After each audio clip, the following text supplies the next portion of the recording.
En el versículo 19 que estábamos viendo, entonces empieza a haber una pregunta, que quizá podríamos decir que es una pregunta plausible, una pregunta más razonable que la otra. Y dice así, entonces me dirás, ¿por qué todavía inculpa? ¿Por qué quien resiste su voluntad? La idea es así, si no entiende. Bueno, yo entiendo esto, que Dios escogió ciertas cosas y esta persona, él es... Ahora la idea que quiero, tengo una objeción para hacer. ¿Cuál diría Pablo? ¿Por qué me culpa?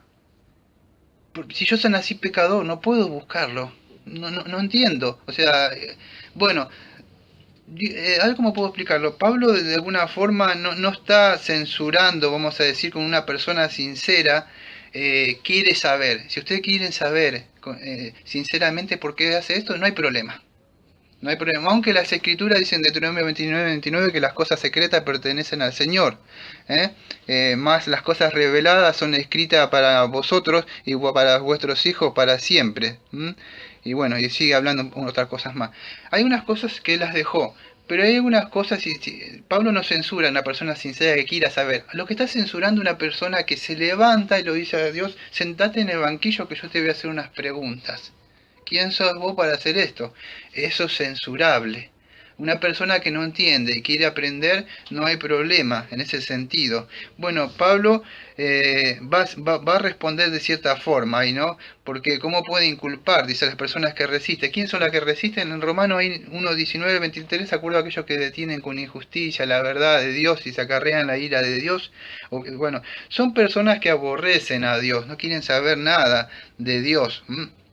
Ahora vamos a decir, eh, Pablo va a hablar va a dar ciertos ejemplos, vamos a decir, de la creación, como va a ver ahí que aparece que dice, va a hablar de lo que es la arcilla, que se vieron ahí, o del alfarero, pero no está hablando tanto del profeta, creo que Jeremías, si no me equivoco. Creo que la idea que él está hablando ahí, si no me equivoco, es en Isaías, pues yo lo tendría que buscar, Isaías 29, versículo 16, que dice así, ¿qué equivocación la vuestra? ¿Es acaso el alfarero como el barro para que lo que está hecho diga a su hacedor, él no me hizo? ¿O lo que está formando diga al que lo formó, él no tiene entendimiento? Bueno, bien leer eso porque podría haber otros textos más para lectura, pero con ese va a estar bien. Entonces lo que está diciendo Pablo ahí, porque el nombre de Isaías, creo que 29:16, Isaías 45:9, podríamos buscar a 2 Timoteo 2:20, otros textos más. Dice, bueno, la idea es esa. ¿Quién eres tú, hombre, para replicarla? A Dios dirá lo que es moldeado a su moldeador. Volví a Romanos yo ahora. ¿Por qué me cita así? ¿No dice el alfarero tiene derecho a hacer de la misma masa de arcilla una vasija para honra y otra para deshonra? Yo cambié la traducción acá, ¿no? O sea, hoy leí la de las Américas, estoy leyendo otra. Bueno, la idea es esta. La creación nunca le puede decir al creador, eso es algo, no tiene lógica.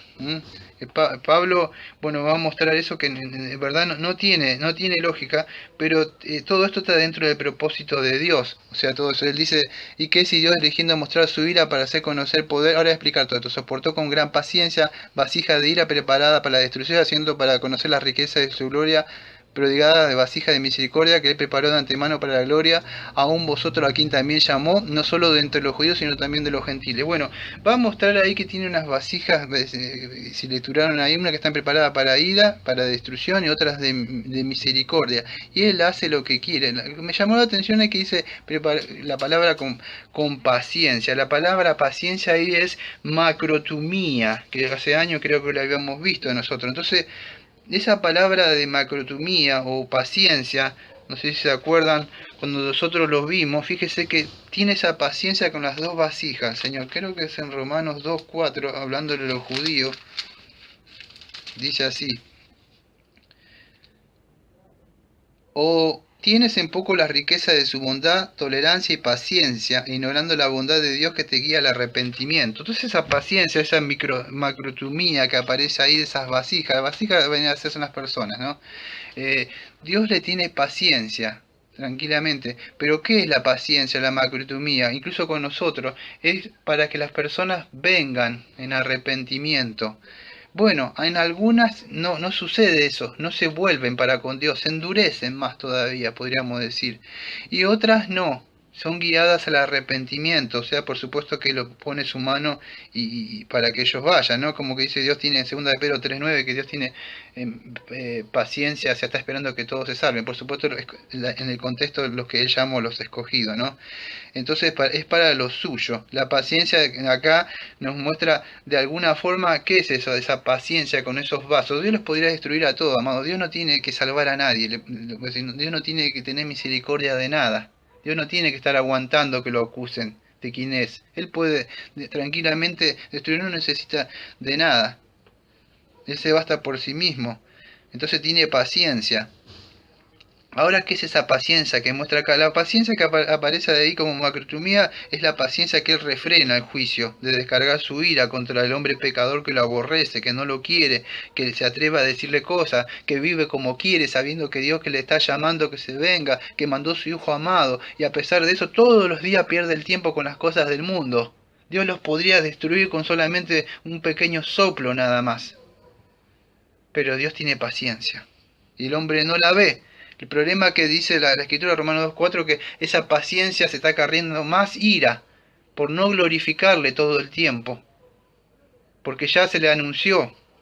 Y ellos no quieren saber nada. Y Dios sigue teniendo esa paciencia. Pero la paciencia de Dios no es esta, me aguanto para no. Eso no es paciencia. Dios no tiene una cólera. Orgé, ira no significa un odio así, que me aguanto. No, eso no es una respuesta santa.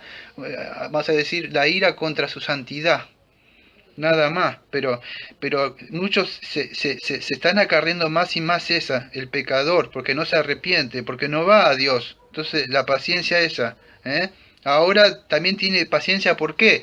Porque si Dios destruyera todo, los que faltan ser salvados todavía no serían salvos. Entonces Dios espera, no tanto también por ellos, sino por los que faltan ser salvos dentro de un año, dentro de 10 años, no sabes cuándo.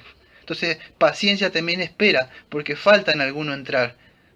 Podría, entonces tenemos que entender eso, que entonces Dios mismo ya los preparó. Fíjese, la palabra que me llamó la atención es que están preparados por Dios mismo. Vemos que no suceden las cosas sino por la voluntad soberana, que Dios mismo lo ha predestinado, si quieren decirlo, desde la eternidad. Dios los escogió por su misericordia. A algunos tuvo misericordia y a otros en su designio soberano los dejó. O sea, la doctrina, no sé si a alguno le molesta o le duele, pero se llama la doctrina de la reprobación y la elección incondicional, que ya vimos Romanos 8, 28, 29, que algunos escogió con el fin de que Cristo sean salvos. Entonces vemos acá que Dios es el que elige, Dios es el que salva. Voy a explicar algo antes de seguir. Si no entienden nada de que les estoy hablando, es esto.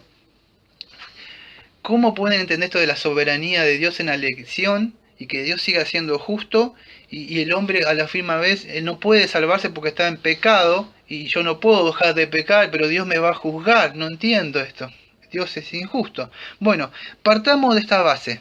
El hombre está caído, muerto en delito y pecado. El hombre no quiere saber a nada de Dios, el hombre aborrece a Dios. Ahora la pregunta es, si alguno está acá o alguno está escuchando por internet o le llega a este audio y está prestando atención, no es porque está prestando atención porque es justo así, es porque Dios le permite estar ahí escuchando de su palabra y Dios está teniendo misericordia ahora. Entonces por algo, no desperdicien eso, porque significa que Dios está teniendo misericordia de nosotros. Ahora quizá usted me diga, ¿por qué estoy acá? Quizá, ¿y por qué el vecino no está acá escuchando? Está en otro lado. Quizá yo fui más receptible. No fuiste más receptible, porque la Biblia dice que Dios abrió el corazón de Lidia. Quizá puede decir, ay, pero yo creí, mi familia no creyó. No creíste, porque la Biblia dice de que Dios da fe. Quizás yo me arrepentí, tampoco. La Biblia dice en 2 Timoteo 24 que Él concede arrepentimiento. Está por la misericordia de Dios nada más, no porque tú hiciste algo o fuiste mejor que otros familiares. No es así, no es por nada. Todo eso viene en un paquete, todo viene ya en un regalo. Fe, arrepentimiento, todo eso. Pero debe entender que de la masa caída, Dios hizo así. Pon tu nombre ahí. Y te sacó. Eso te debería abrir la cabeza como sucedió conmigo a mí hace años, cuando yo entendí que había hecho eso. Entonces eso a mí de verdad me humilló, esa doctrina. Entonces debemos entender eso, que es un regalo de Dios, que Dios escoge simplemente por su libre gracia, por su libre voluntad, nada más, hace lo que quiere. Y Dios escoge a algunos y Dios nos deja a algunos afuera de otros. Dios es soberano. Ahora debemos entender esto, el hombre es malvado, el hombre aborrece a Dios, el hombre no quiere saber nada con Dios, no hay un justo, todos se desviaron. Entonces, y Él es soberano. Entonces, entendiendo eso, vamos a poder entender de que, por qué cuando se levanta esa pregunta, dice ahí, ¿por qué nos juzga? Entonces, ¿por qué nos culpa? ¿Acaso nosotros no somos unas víctimas del pecado, que estamos mal? Dios tendría que salvarlo a todos. Dios no tiene que salvar a nadie. Dios podía haberlo dejado a todos así. Dios tuvo misericordia. De algunas personas, de todas las personas que aborrecen a Dios. Nadie quiere saber nada con Dios. Si pudieran entender su condición pecaminosa, el primer punto del tulip, la total depravación del hombre, pudieran entender la elección y otras cosas más. Pero como no entienden su condición, que ellos no quieren saber nada, durante el día pierden el tiempo y hacen otras cosas, no pueden verse ellos, se ven como víctimas, como victimarios, y Dios es el que es malo. ¿Por qué? Porque ellos quieren vivir su vida como quiere. Entonces, eso es lo que sucede. Creo que todavía no les amaneció. Entonces, aborrecen a Dios. Pero dicen que no son responsables. No es así, el hombre es responsable. El hombre es responsable de sus acciones, de sus cosas que hace. Él decide.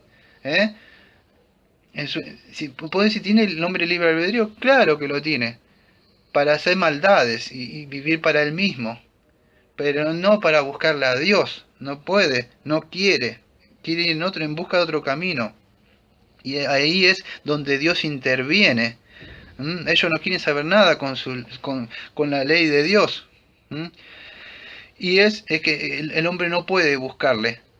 El hombre está incapacitado, el hombre está inhabilitado moralmente, el hombre aborrece a Dios. Dios tuvo que intervenir, Dios tuvo que redimir un pueblo de una masa caída, de una humanidad totalmente pecaminosa. Dios apartó, que no tenía que hacer nada, tuvo misericordia y sacó a ciertas personas, un pueblo para sí mismo, para su hijo, porque Él quiso nada más. Pero Dios no tenía que haberle dado un corazón nuevo. Y Dios tuvo misericordia de uno. Si la gente pudiera entender eso, cómo están ellos, que están totalmente destituidos, que ellos mismos no quieren saber nada con Dios, podrían entender. Pero la persona quiere y se atreve a levantar el dedo contra Dios. Yo me acuerdo, creo que una vez, creo que es Job mismo el que dice eso. Job se atrevió a hacer eso. Bueno, Pablo sigue hablando un poco de ahí, sigue hablando ahí en el versículo 24-29 que está hablando recién. Él empieza a hablar sobre, ustedes ya saben, del versículo 6 al 13 que vimos, del llamamiento de Dios, que es la única base para la inclusión de su pueblo verdadero. Dios es el que escoge. Yo lo que estaba explicando es lo que él estaba hablando al principio, que él habla de los hijos de Dios, la simiente. Bueno, voy a tratar de adelantarme un poco en algo, con el tiempo que me queda. Vamos a ver que el domingo pasado nosotros estuvimos hablando de los patriarcas, no sé si se acuerdan, estuvimos hablando un poquito de los patriarcas y de sus hijos, de Abraham, de Jacob, de Jacob, y estuvimos hablando así. Bueno, en el día de hoy vamos a hablar un poco, pero Pablo va a traer a dos testigos, vamos a decir dos profetas, y va a hablar también de esto que estaban profetizados. ¿Se acuerdan que Cristo dijo que de él hablaban los profetas? Esto y todo apunta a Cristo, mismo en Lucas 24. En la escritura apunta a Cristo, amado. Todo apunta a él. La otra vez hablamos de los patriarcas, Abraham, Isaac, Jacob, Jacob. Ahora va a hablar de los profetas. O sea, como los profetas hablan de la restauración, aunque hablan de la restauración de las tribus, la bendición, la restauración del nuevo pacto ahora en Cristo Jesús. Pero el apóstol va a hacer una aplicación mismo, vamos a ver, de Oseas, aunque habla de Israel, Israel que es su amada, va a hablar de otras personas, que los va a traer también juntamente y los va a conducir, vamos a decir, de una masa de pecadores que éramos nosotros y rebeldes, pecadores que odiamos, vamos a ser restaurados, como dice Efesios 2, 11 Efesios 2, versículo 11 al 12, que después si tengo tiempo lo voy a leer. Y Pablo va a empezar hablando de Oseas, en el versículo 24, 25 y 26. Voy caminando un poco rápido para ir adelantando el tema. ¿Está? Entonces, Pablo empieza, si yo voy a tratar de lecturar el texto, si me da tiempo con el tiempo que tengo. Y dice así.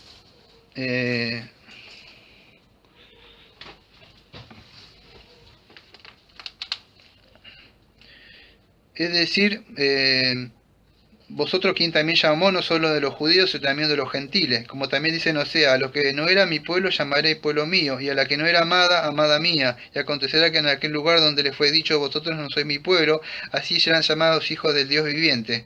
Bueno, esa parte, lo que está hablando de Israel. Esas promesas eran para Israel, aunque Pablo va a hacer una aplicación de eso para nosotros. Ahí es lo que está nombrando es Oseas 2.23 y Oseas 1, versículo 10. Si tienen sus Biblias después o sus estudios personales, cada uno lo quiere hacer, lo puede hacer en privado. Yo voy hablando para que se pueda entender un poco más, porque ya en el minuto que me queda. Entonces, ¿qué va a hacer Pablo? Pablo cambia la secuencia de los versículos ahí para poder hablar lo que está hablando de él, que no lo voy a explicar yo, o invierte el orden de las cláusulas ahí, pero lo utiliza de una forma, de una redacción diferente. Pero él no cambia, vamos a decir, la esencia de lo que está diciendo el mensaje. ¿Está? Es como yo a veces digo, parafraseo las palabras, bueno, es así si no lo entendieron, pero no cambia la esencia del mensaje, lo hago para que lo puedan entender. Bueno, lo mismo hace Pablo ahí. Fíjese que dice llamaré, está hablando de llamamiento eficaz ahí, llamamiento eficaz de toda una masa. Dios iba a llamar, bueno, está hablando, después va a hablar de Isaías ahí, pero yo en esta tercera grabación que me toca hablar, voy a hablar del profeta Oseas.